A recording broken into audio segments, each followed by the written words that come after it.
Hey guys, how's it going? My name is Adam. Today I'm going to show you how to delete my WhatsApp account. So first of all, you're going to enter the WhatsApp, and what I'm going to do next, I'm going to just click on the settings gear at the below right corner, and from here what I'm going to do, you're going to see multiple options. Just go ahead to your account. In your account, what you're going to see multiple options as well. You're going to see the last option, which is delete my account.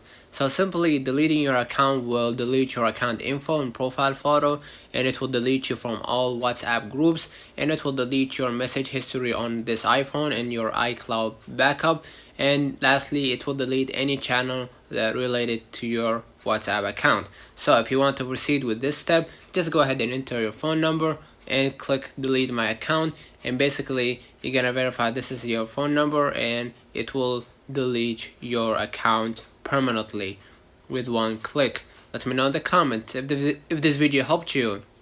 Don't forget to like and subscribe, turn on the notification bell to receive every video we upload. Thank you for watching. See you in the next one.